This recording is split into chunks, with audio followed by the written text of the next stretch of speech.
So Sam, moving on to you. So looking back at the project you were part of as well, obviously facing customers was your everyday, and try to understand, looking back, how that process went in the project with the parcel post carrier, how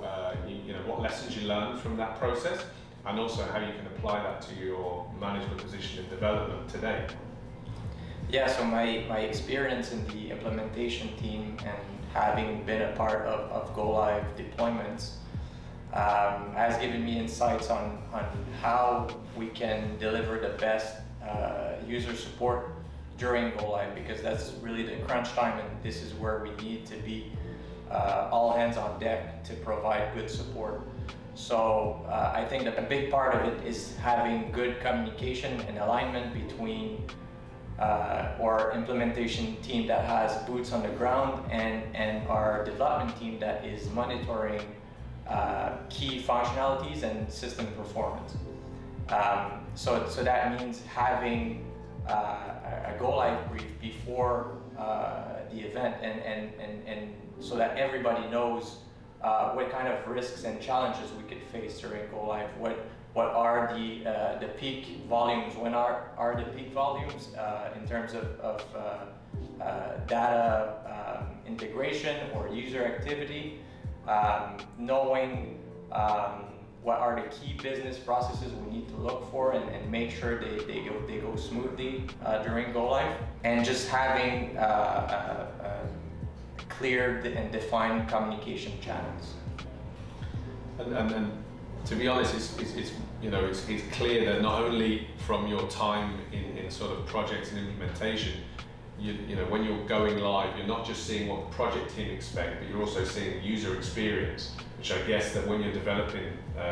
future versions, improvements, enhancements in the technology, you're kind of putting the daily tasks of the user at the heart of what you do. So I guess, Sam, it's clear to say that in your new role, you've got tons of experience of kind of answering what a project team wants and meeting the key deliverables of a business. But being boots on the ground, as you say, being there in the operation, you also see the user, which is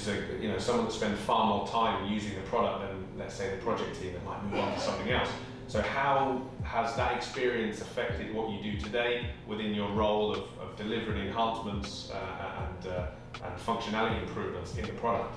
Yeah, I think it's been very instructive to see how the users behave in crunch time. And I think the level of confidence that the users have in being able to do their jobs in the system is really a good predictor of how the deployment will unfold. And we know our users live in a fast-paced environment, yard operations, there's a lot going on, and during crunch time that adds a bit of stress. So we need to make sure that we deliver a product that is easy to grasp from the get-go. And I think in the past years we've been able to deliver a software that is very powerful from a flexibility perspective, and now our objective is to double down on usability and being able to provide intuitive user interfaces. And I guess one of the key things that we had in the previous project that we all worked on was the point at which C3 steps away is just ensuring that the best level of product is given to that user, so that when the feedback comes to the business on how is the system working for you, are you getting the return on investment, is it usable and easy, is it straightforward and logical, then we got great feedback from the users as well. These guys can't imagine what life was like almost, even though it was a few years ago, from not having a system.